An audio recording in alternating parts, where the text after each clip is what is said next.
The disagreements over whether UTODA has a license or not were sparked off by councillors who accused Lord Mayor Lukwago of wanting to cause Kampala City Authority the loss of revenue by his utterances. While meeting taxi drivers and owners yesterday, Lukwago intimated that the UTODA contract had expired and would not be renewed. He stood by his words today at a meeting with councillors to discuss the assets of Kampala City Authority, but he was at odds with the Kampala City's executive director. As far as I'm concerned, I've not seen that contract executed between KCCA and UTODA.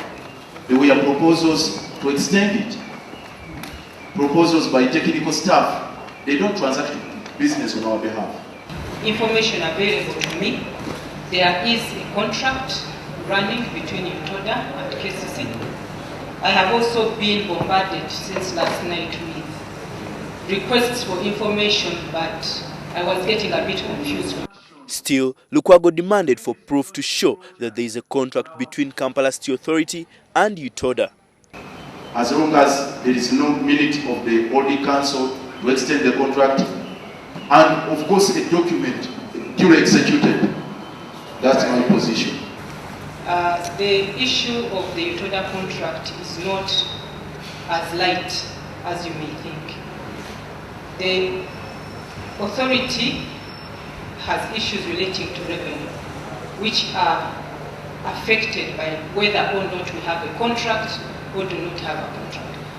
Part of the revenues that we budgeted for and approved are coming out of revenues collected from these areas. So there is a serious implication.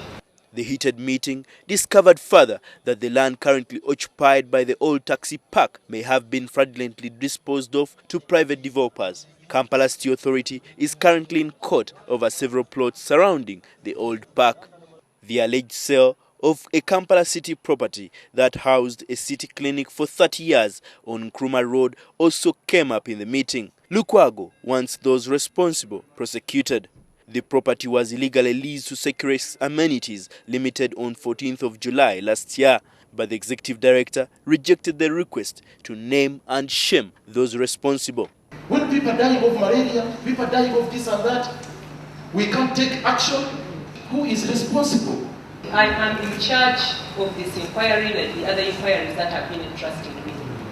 The matter is before the DPP.